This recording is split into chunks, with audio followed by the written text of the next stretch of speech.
All right, hello everyone. This is another episode of X-Men 97, another episode of Father Son Galaxy. More traumatization. Oh yeah, I am Kerwin. This is Keith. Thank you so much for joining us on this Sunday afternoon, warm Sunday where we are. Um, Thank you so much if you're watching us on YouTube or Facebook, Facebook. Facebook or Instagram. Thank you. All right. So I want to start with last week we were asked the question of whether the Mr. Sinister was going to be the big bad guy, the one pulling the strings. Pretty right? sure I said no. I said the same thing. Well, no, I said I think he is because I think they're making Sinister out to be the big baddie. We may maybe even see him in a feature film. Well, I was wrong because it turns out that he is not the one pulling the strings. He's working for someone else. So I thought it'd be a good idea right now is to just take a step back before we start talking about episode 7 and just do a backstory about Bastion. Wait, hold on. You hear that? Okay, and do a backstory. What do you hear? Like faint whispering. Okay. Do you hear it? I don't hear anything. Wait. Is this a part? Is this a joke? No, it's not. Okay, well, I can't hear it. So I'm going to keep going. Voices. Okay. I think you're telling a joke. All right. Let's not, but okay. Okay, so let's talk about Master Mold. All right. So Master Mold was created by Bolivar Trask. All right. And it's a giant robot. It's a supercomputer used to create the Sentinels, and we know what the Sentinels are. Master Mold is a giant Sentinel making Sentinels. Yes. Master Mold is basically the Sentinel factory. Okay. And then what happens is that Master Mold was eventually destroyed, and the remains were used to merge with Nimrod to turn, the two into Bastion. Okay. What is Nimrod? Nimrod is from the Days of Future Past timeline, a highly powerful, indestructible descendant of the Sentinels, right? Very advanced. The name comes from the Bible, by the way, Nimrod, which means heroic warrior or a mighty hunter. All right. And then a Sentinel from the alternate future. Thought Nimrod meant somebody was stupid, like you Nimrod. It sounds like that, doesn't it? What? Okay. And then a Sentinel from the alternate future is designed, same thing as any Sentinel, designed to hunt and kill the mutants. All right. So again, what happened? The remains of Nimrod and Master Mold was sent through this pathway called a siege perilous. And it merged the two creatures together. So Master Mold and Nimrod had a baby. And here's the result. Bastion. Okay. All right. So Bastion is not human, but it does have a human form. Bastion's name is Sebastian. Go ahead. An android thingy. Yeah, you could call it more machine than man. Yes, right. Twisted and evil. He's more machine than man now. Exactly. All right. So it was born. He was born Sebastian Gilberti. First seen in the X-Men number 52 in 1996. The Bastion has no memory of his past, obviously, but he was found by a woman named Rose Gilberti, and that's where he got the name. She raised him, and she taught him human kindness. Imagine being Sebastian with an O. What does that mean, Keith? No, it's just strange that you would choose Sebastian instead of Sebastian. Oh, okay, maybe yeah. I guess it's because you got to get Bastion out of Sebastian. Probably, maybe it's short for Sebastian. Okay. Yeah. What? Okay. After hearing about the mutants, his Sentinel programming kicks in, right? Like any other Sentinel. Yeah, someone's angry. Right. So the mutants, are the enemy. And that's what happens. And, this human kindness that his mother or his mother figure is trying to teach him was not working. So now he is anti-mutant, right? And he actually leaves his mom to work with Graydon Creed, okay? And Graydon Creed is also an anti-mutant. I'm sorry, what is that? Graydon Creed is also an anti-mutant, and he is a part of the Friends of Humanity. Yeah, Right? and he also dies. And Friends of Humanity, we saw them in the first episode, I believe. They were the ones that were actually armed.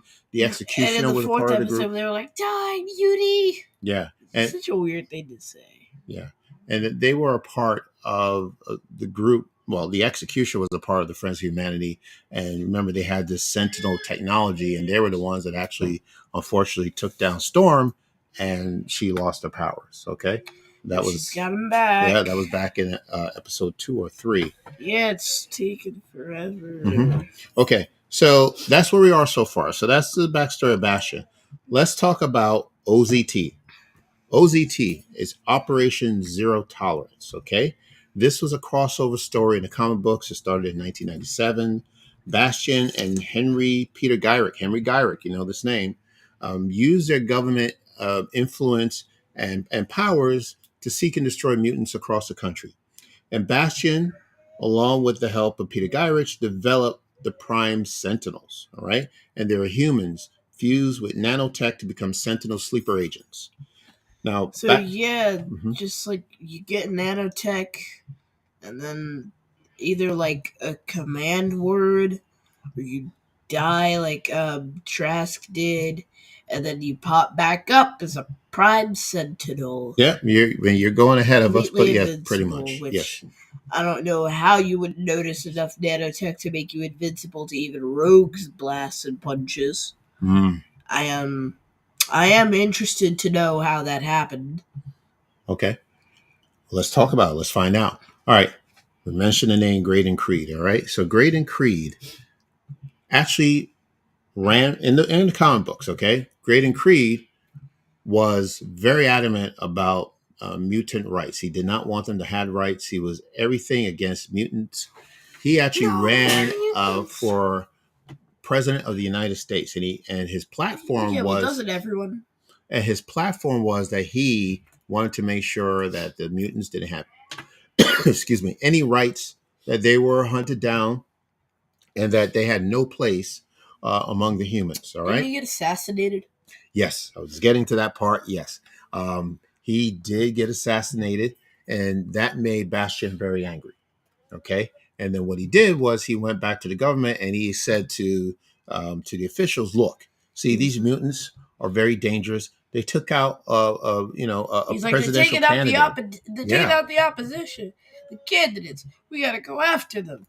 And so began Operation Zero Tolerance. Right. So that was a project that Bastion had in place, ready and waiting for to be executed. And all he needed was a go ahead from the U.S. government, and they gave him the approval. The U.S. government said, "Hit that big glowing red button." Yep. And they gave him the approval to implement Operation. They gave him the okay. Zero Tolerance, OZT. Okay. All right. So that's the backstory. Awesome. So I think knowing that information is very helpful for what we're going to talk about in episode 7.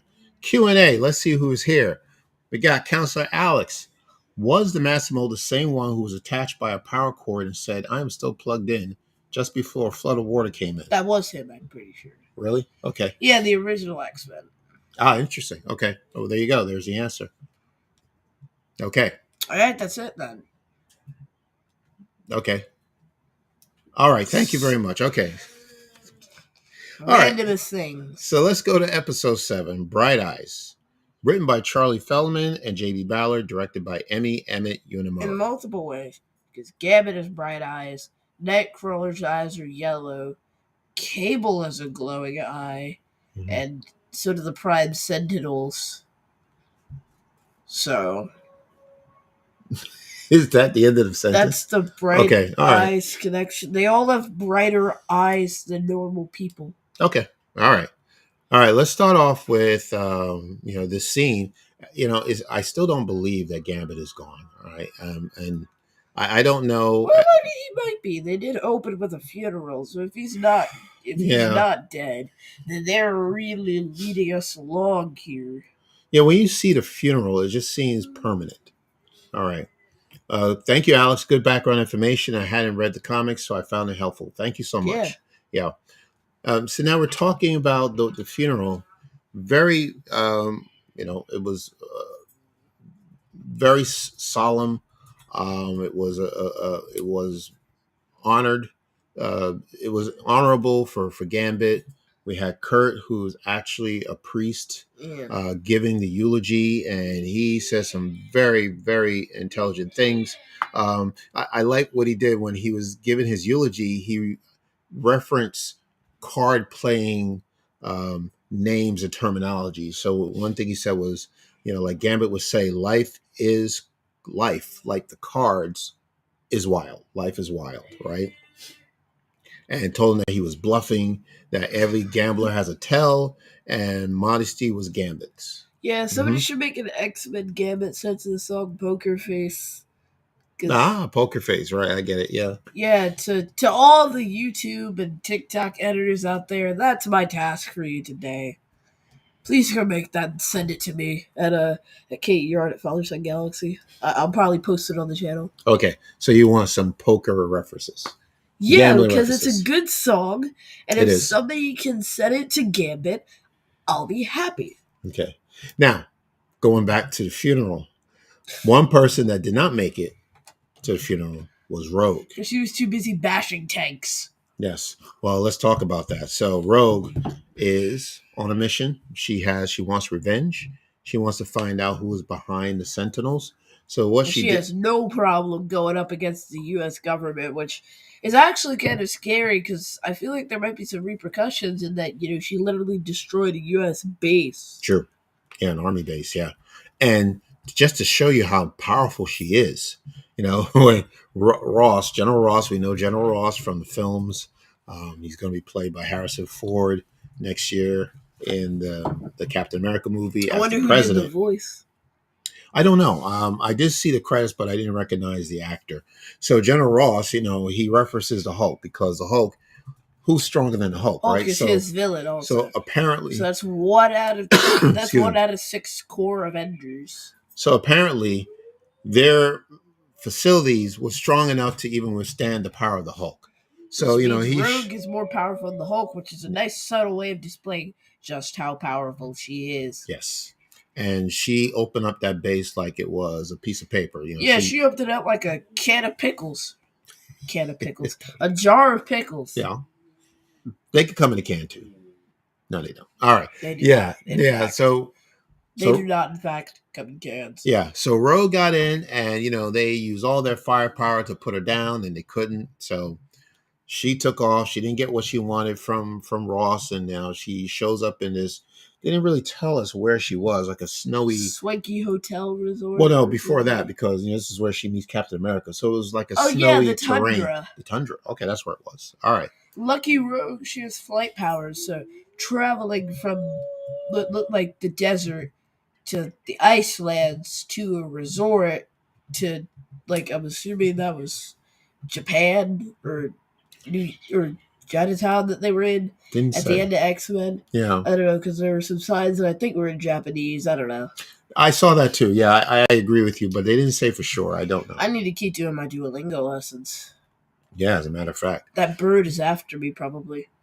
How about the cameos that we're seeing in this episode? Now we get to see Captain America. When Captain America throws his mighty shield, so this is Steve Rogers. Rogue will catch it and throw it into the mountains. So Steve is, trying to explain to her, we're all on the same side. Yeah, I want the Sentinels just as much as you do. I'm looking for Trask. So basically he's saying, I get where you're coming from, but I'm not going to help you. Yeah. So naturally, Rogue took that personally and threw his shield into the mountain range, which is probably going to be a pain to go retrieve. I think Steve is still there waiting for that shield to come back down. Wouldn't that be funny if, like, in the next episode, we see Steve checking his watch, like, when is the shield going to come back? Yeah, right. I mean, that's the only shield I got. What am I going to do? So, anyway. Imagine dude just starts using a garbage can lid as a shield until it comes back. Okay, so now she finds where Gyrich is located, okay? So now, wait a minute. Mm-hmm. Why did Captain America throw his shield at Rogue if he didn't plan on attacking her? I guess to, like, introduce himself. Yeah. That's like the wet bandits from Home Alone leaving that calling card. Right. It's like when you to see plug in the dream. it's something about the shield. When you see the shield, you just know, wow, you know who it is. So he just threw, Yeah. that's like his business card. Hey, Cap's like, "What bong? bong. Hey, I'm here now." Yeah. And then Rogue said, "So I took that personally, and I stole his shield." Stand aside, Like citizen. Captain America's shield is his bread and butter. It is, yeah. And that bread and butter is up in the air somewhere now. Yeah, that bread is stale and that butter is frozen. Mhm. Yeah. So Over here the we. mountain peaks. All right. So let's move on. Rogue eventually finds Gyrich, supposedly in prison, but it looks like he's having a great time at this resort, like he's on Yeah. vacation. So Rogue naturally says, "So I took that personally," and she mind probes him, and poor Gyrich didn't understand the meaning of mind probe in Rogue's dictionary. He's like, "Oh yeah, Jean's psychic tricks aren't gonna work on me," and she's like, "This is not that kind of mind probe," and then basically steals his memories. Yeah. And something happens to her. I think maybe she just Had a was vision so of power. Nimrod. Maybe. Gyrich is so evil she can't hold Right. his memories. I don't get why, but really powerful characters seem to always be screaming. Yeah, and I think maybe whatever it was that she was feeling, was so powerful that it knocked her out for a little bit, right? Yeah. And when she came to, there was Nightcrawler helping her. Okay. All right. So we'll get back to that. So I I don't know if you picked up on this, but the Day of the Dead, that's when you celebrate the death of your loved one. So and that just reminded her Usually takes of place in Gambit. like October. I believe so, and which would make me think the Genoshan attack happened sometime in the fall. yeah, I don't know, exactly when it took place, but I Well, know I that assume it. I assume the X-Men would have gotten on there within the week, because it doesn't seem like them to just let it sit for months. And if it sat for months, then why does it still look like a dump? what are we talking about? I'm saying the fall of Genosha had to have Oh, happened in okay. October. Okay, I mean we don't know for sure, but the point is that she stopped. She meaning Rogue stopped and just gave herself time to Well, I mean, after she time to grieve after she got knocked out by for Gambit. Gyrich, Yeah. I mean, Nightcrawler found her somehow. I don't know how he found her. Okay, Keith. All right. That's it. That's it. Okay. All right. Let me know. Like when you get to a full sentence, you let me know when you're done, and I can pick it up. Yeah. Okay. So you're actually speaking in half sentences now. Okay. Sentences are always meant to be half of sentence. All right. So let's go. So now Bastion. All right. We see someone, a shadow, walk into Gyrich's hospital room, right? Yeah. So naturally, because Bastion is a rational android, he decides to literally smother Gyrich in the hospital bed. Dude was probably gonna die anyway. You did not need to do that. He's also got an oxygen mask on. Could have just unplugged that. Okay, so you think Geiger's going to die anyway because he was? Yeah, he looks like he's in the hospital. I don't know what Rogue did to him, but he does not look well. Well, yeah, okay, I can understand that. Yeah, I don't know. Maybe he wasn't dying fast enough for Bastion's schedule. think that's the point. Yeah, right. He wanted to make sure that he got the job done. Very interesting that he has this theme song that he plays called the Purple People Eater, which is an actual song by from the '60s, Sheb Woolley. Yeah. Okay. All right. So far, Bastion's killed one person. Mm-hmm. Well, more because of Genosha, but I don't have an exact count. At least 1,000. Mm-hmm. All right, so let's stop there. We're going to talk about Pick It Up with Rogue a little bit later. We are. Yeah. Well, there's more. That's not Rogue how I wrote that. No, we're going to stop there, and then we're going to pick it up, and we'll talk about what happens later when she meets with Trask. All right, so Genosha. All right, so the X-Men fly back to their country, their home country, there's a conversation. Well, prior to that, Scott had a conversation with the president of the United States.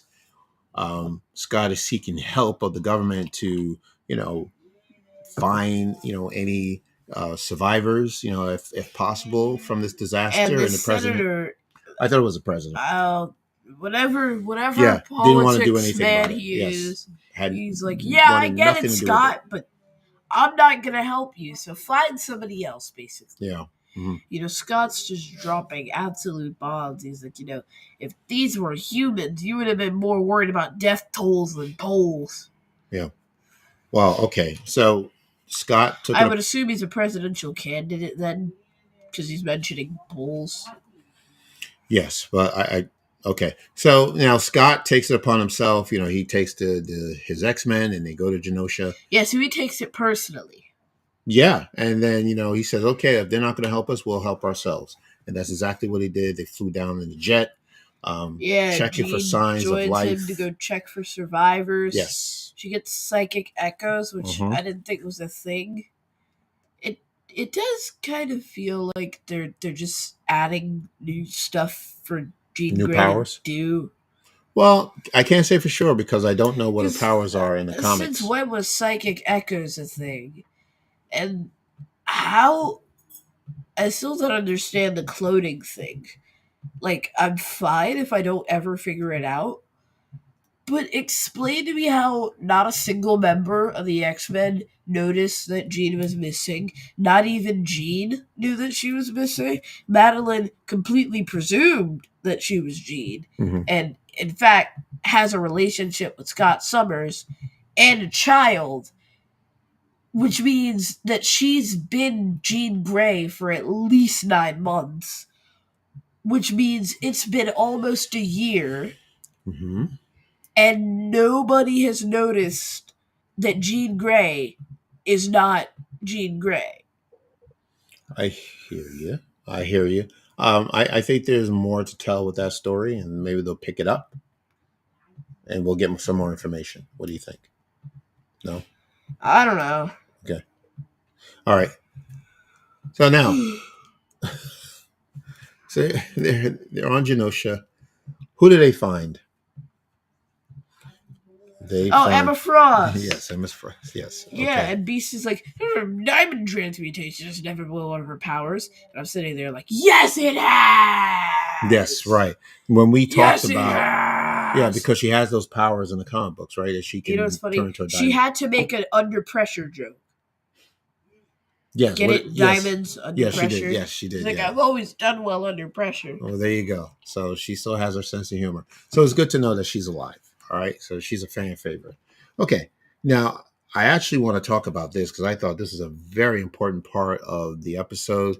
The conversation between Hank McCoy and Trish, the reporter. Trish Tilby. The reporter who's been stalking the X-Men. Now, you are aware, or you may not be, that they actually have a relationship in the comics. Yes, I know. Yes, okay, very good. All right. So now, I'm very up to date on everything in the comics nowadays. You're doing very well. Okay, well, thank you very much. Somebody hooked me up to Cerebro. I need to keep track of everything nowadays. And then this conversation that they had was very telling because you're hearing two sides of the story, okay? Where Beast is a mutant who is trying to defend himself and defend the lives of the people who are like him, and all he wants is just to get respect, and to people to tolerate who they are and accept them for who they are, and then just live their lives however they choose without any persecution. All right, and then you have I was going to call it Tilly, but Trish on the other side, the human who fears the mutants. And she is afraid that this disaster that took place on Genosha is going to lead to riots. Okay. All right. And this is nothing new. We've seen this in our own, in our own storylines. You could go back to George Floyd. But this was such a well-written conversation. One of the things that Beast came out with, he loves his quotes. So what he said to Trish was, riots are the language of the unheard. Martin Luther King, right? And then Trish, comes back as expected. She says, well, smashing windows, excuse me, smashing windows is destruction, not communication. Normal people, says normal people. Now, what is normal? Humans, normal people won't accept mutants if they feel threatened. That fear is the whole issue. Fear. That word keeps coming up in these last few episodes. How many times did we hear the word I'm fear in the getting last sick of episode? hearing the word fear. Yeah, but it's very important. Fear is what's driving these people to do and say the things that are happening in this series. Fear. So, and then B says, perhaps the professor's vision for the future was too nearsighted, and begging for your tolerance was our first mistake. Now, forgive me, I dare not waste any more of your tolerance, Miss Toby. And he walked away. And that was wow. Whoa. Okay. So Beast just sat there, not only dropped the mic, but smashed. Yeah. And then what was interesting, when he walked away, you saw where Trish was standing. She was standing behind her were the ruined statues of Magneto and Charles Xavier. Yeah, and also an altar for Leech and Callisto, who were apparently dead. Yeah. So, don't know what that means. I find it strange that Leech is dead. Magneto isn't. Okay, you're getting ahead of us, but hey, it's a spoiler review. All right, let's stop for Q&A. Let's see what we have. Not sure if we're at the point in the episode, but I found Beast's discussion with the reporter to be well. Okay, yeah, we just talked about that. And it bugs me how the reporter referred to humans as normal. I just said that, yeah. Humans as normal and X-Men mutants are not. Absolutely. Yeah, that's exactly how I felt how I felt, Alex. Yeah, normal. Like, what does normal mean? Well, to her, humans are normal people. Yeah. That's very good. Did the X-Men writers work on person of interest? I see similar story beats. Character doesn't go to a funeral, true, but goes on revenge, rampage. Character killed in the hospital, base behind vending machine. Praise be, they're never out of diet. Great points. And Trish's words got me thinking, why is the burden on mutants to alleviate the fears of humans? The issue is hatred and fear by humans. Absolutely correct.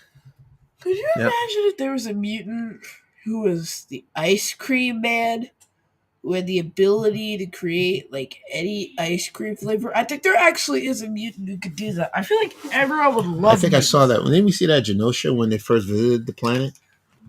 No, maybe not. Okay. I don't know, but there is a mutant out there who has that power. Wouldn't everybody love mutants if they just started making ice cream? Well, would they? I mean, it seems like no matter what mutants do, you're never gonna have people who are going to joke. Okay, Keith. I don't know if it was appropriate for the joke. Ice cream man. Well, okay, that's fine. Okay, and let's move on. All right, this was actually a very good moment too. Let's talk about Roberto and Jubilee. All right, so now Roberto, for weeks now, he has been trying to keep his secret of being a mutant to his parents. Right, so he's not ready to come out and tell them the truth and tell them exactly who he is. But Jubilee finally talks him into it, and they go and visit his very wealthy family. Yes. They have a lot of money. Okay. Anyway, so this is very interesting. So Roberto and Jubilee, they go to see his mother.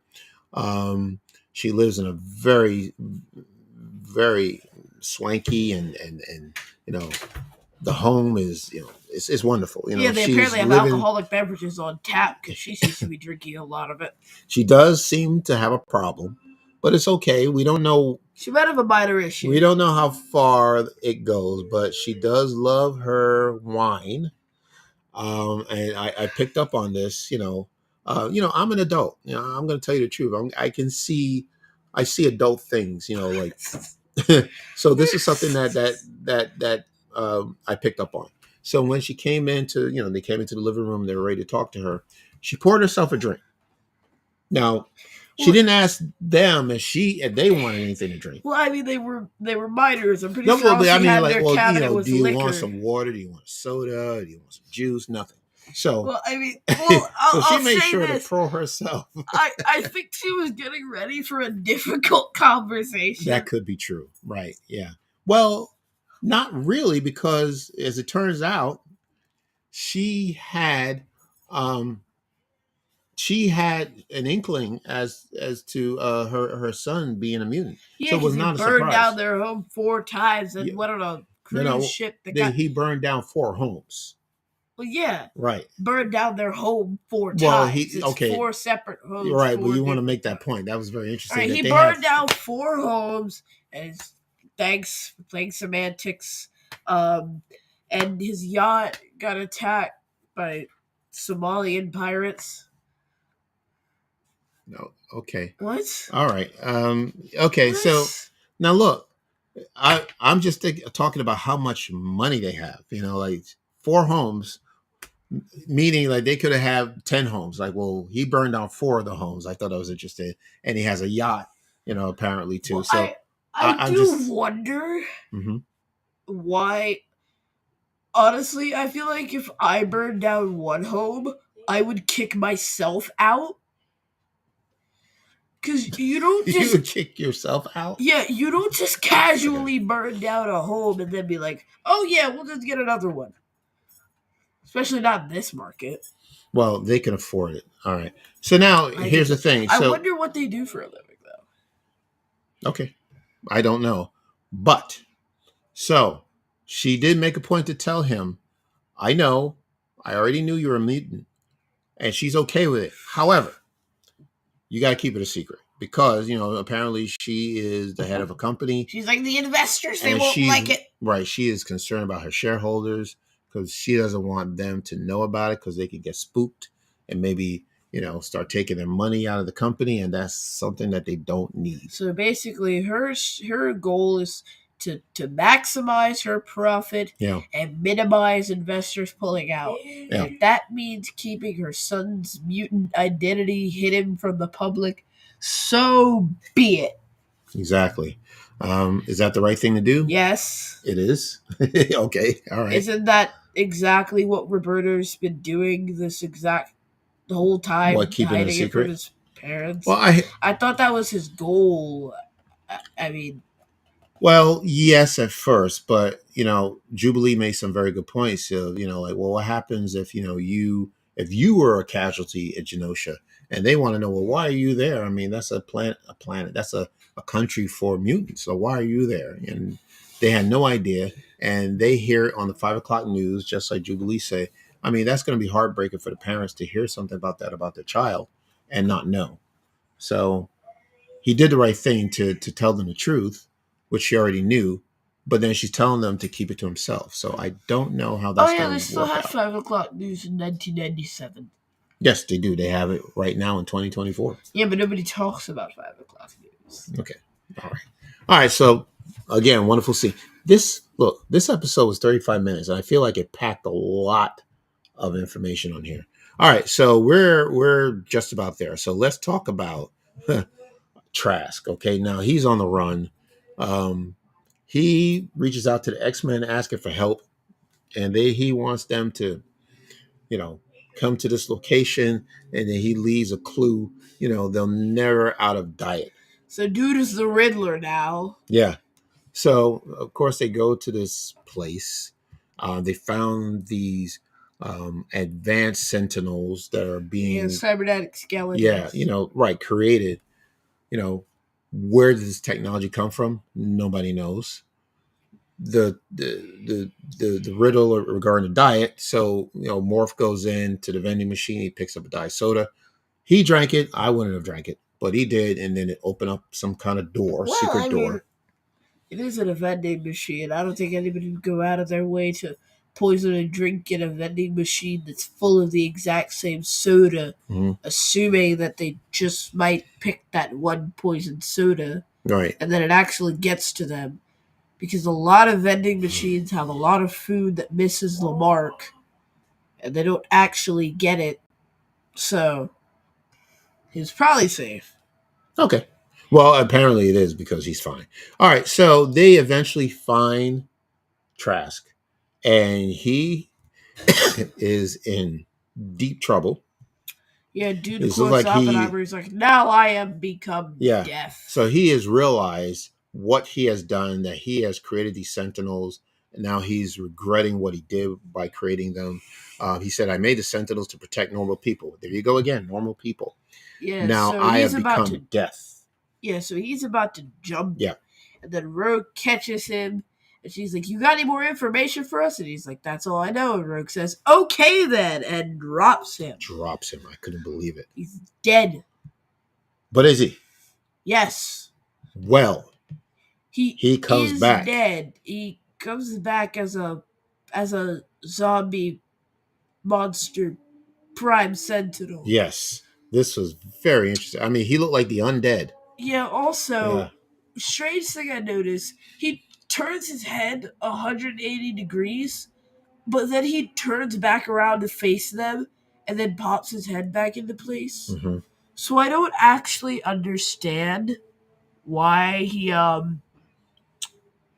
turned his head 180 degrees. Because it's scary. Scare factor, probably. That's exactly what it is. That was very... Okay, what the heck? Okay, what are we talking about, Keith? Okay. Nothing. All right, that's fine. Okay, so let's go on. Every once in a while we get someone like that. Okay. All right. So, and now this machine or a Trask, whatever he is now, this Super Sentinel, this Prime Sentinel, Super Saiyan is going after the 2.0. X-Men, and he is strong. I mean, he's knocking Rogue and Beast, and dude is throwing Wolverine around. Scott He's Summer. throwing Jean Grey around. Scott was the only one able to hold himself against Trask, and that's because he only had to do it for 2 seconds before Cable came back to the future and there you go. Right. hit him with a pulse grenade. Right, and what is that? Electromagnetic cluster grenade. AKA flash bomb from technology. Right. Now, I don't know if that actually killed Trask, but at least it took him out. I think it neutralized him. It neutralized him. Yeah. So he's probably shorted his circuits. Okay, gotcha. All right. Like, if you ever seen those electromagnetic grenades that they use in Star Wars to disable the droid's shields, it's like that. Okay. All right. So Cable is back from the future, and he sees Jean, who he knows is not his mother. So he tells her to get out of his head, right? You're not her. And then he addresses his dad like, okay, we don't have time for this right now, like, Dad. Shut it, Scott. Right. So that's right. So we don't. Ooh, boy. I mean, it's hard. We don't have time to get much into it, but I feel for Scott. I don't get what Cable's issue is. Well, his issue is that he didn't get a chance to be raised by his own father. So to him, he can spend as much time as he wants with him now. Well, Cable's a grown man now. It's not his fault. Okay. I don't get why he's mad. Just be glad that you're not in a position where you don't get the opportunity to live with your parents. Like you were raised by somebody else for whatever reason, and then this man comes back into your life and says, "Hey, I'm your dad," but you have no relationship with him. Never had a relationship with him. This is very difficult. All right. Well, yeah. I mean, but that's for another time. All right. So let's stop here and we'll continue. Let's go to Q&A. All right. Yeah. Knock Trask out. EMPs knock out electrical equipment. Not sure if it killed him, but I think it disabled him. Yep. I feel like the X-Men should probably bring him with them, the Trask Sentinel, and power him down and see if they can figure out how he's getting his Sentinel powers. Because if it's nanotech, then they would be able to fit themselves with special suits. Like Wolverine's out here with his arms out, so he can easily get hit by nanotech. Okay. All right. So now, let's talk about this final scene. Okay. Very interesting. Bastion and Sinister. Now we see the two of them together. Bastion. Right. So we now know absolutely Bastion is the one that's pulling the strings. It is not Sinister. All right. And Bastion calls him out and says, hey, look, you were tasked to find these X-Men and take them out since 1992. You've done nothing. So now it's my turn. Bastion is also aware that Professor X Xavier is not dead. Never died. Okay. And then what's more important than that is that the X-Men know Xavier's not dead, they're keeping it a secret from the public. Even though they actually don't. You think they don't know he's dead? Yeah. Well, according to they don't Bastion, know he's alive. No. Well, according to Bastion, he thinks they know and they've been keeping it a secret from everyone. I doubt it. Okay, all right, we'll find out. Like, why would they be regarding Charles as dead in their internal conversations? Well, maybe they're trying. Well, yeah, you have a very good point. Like if they're in a locked room, like when Scott and Jean were talking to each other, or Scott and Madeline, he was saying that Professor X is dead. He wouldn't have been saying that if he didn't believe it. It was also on the news broadcast that he was dead. Morph impersonates him, and Scott tells him to stop being creepy. So I mean, I think they know or think that he's dead. Interesting. Well, maybe some of the members think he's dead, while other members know the truth. I think Scott, for example. Well, nope. No, you don't think any. Okay, we'll find out next week. It's very interesting if that is true. That all this time, they're thinking that their leader is gone when he's not. Okay. All right. And speaking of leaders, Bastion has a customer in his chair, and he's giving this gentleman a shave, and we find out gentleman is Magneto. Magneto is alive. And I was sitting there like, wait, his restraints are metal. Why isn't he just? And then they pan up, and I'm like, oh, he's got the mutant shock collar. Yeah.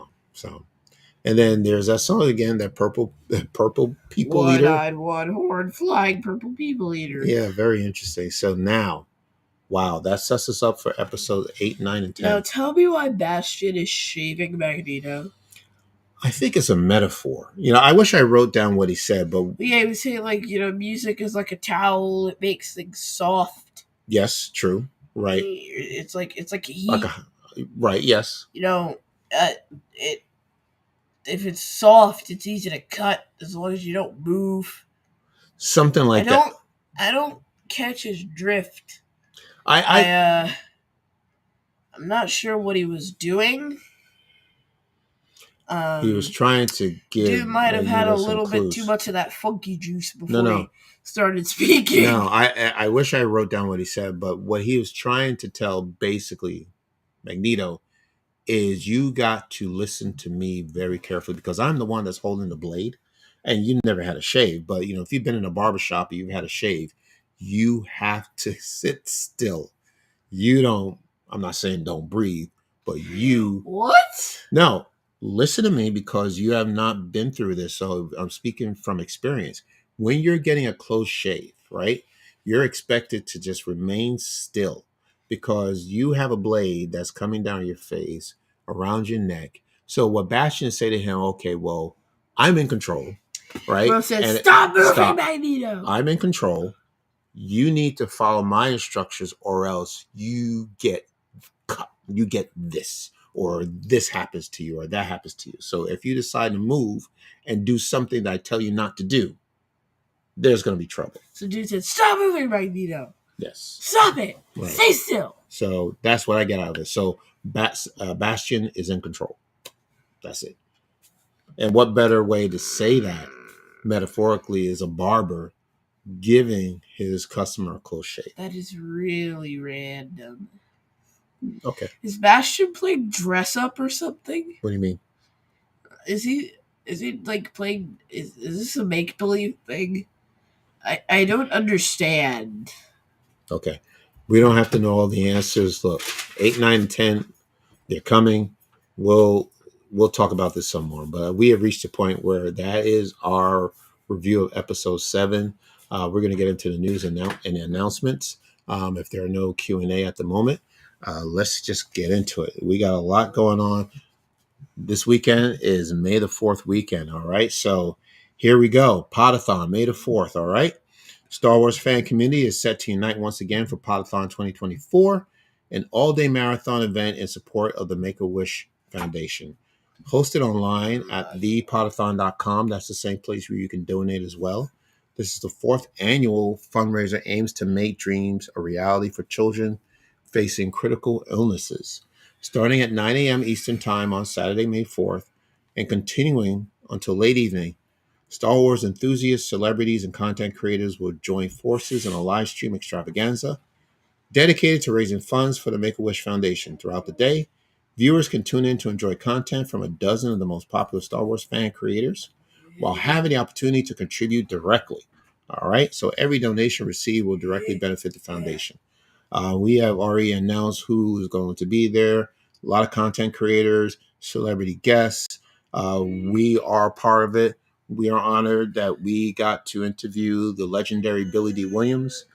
So you will see that full interview on Saturday. We don't have a time schedule yet, but look out for that. Okay. All right. So what else we got going on? All right. So May the 4th. On May the 3rd. All right. We are going to be. Did I leave that out? I guess I did. Oh, the Star Wars Marathon. Star Wars Marathon. So in our at our local theater this coming Friday, starting on Friday, they're going to be showing a marathon, all 9 episodes of the Skywalker saga, right? Very interesting. Yahoo! We are going to play a part of it. We're not going to watch all 9 episodes, but we will be there to live stream. Okay. What do you want? Why? Because I want to read What are you going to read? the notes. Well, okay. Well, there's nothing to read in the notes. Yeah. But so we're gonna be there, everybody, okay. at the Regal Cinema in King of Prussia, PA, Friday, May 3rd, at like 6-ish. Yeah, right. Okay. So the live stream, we don't know. We don't have a time yet. It's TBA, but it will be Friday night. More information to come.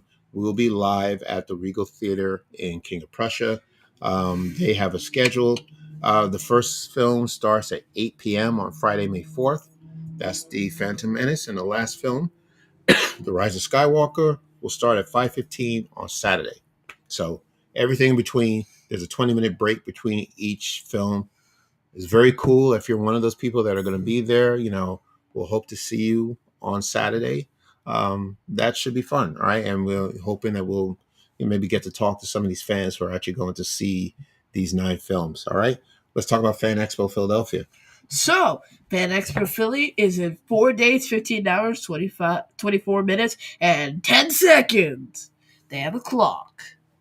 So, we are going to be there on May 4th in Theater 4 at 10:45 a.m. And we are going to be yapping about the Phantom Menace. So, while we're on the topic of movies, it's Phantom Menace's 25th anniversary coming up May 4th. And that's what we're going to be talking about. All right, pretty cool. Right. So the theater, we had the theater. It's all on the notes, but I don't have it in front of me. But if you're going to be there, we have a theater room.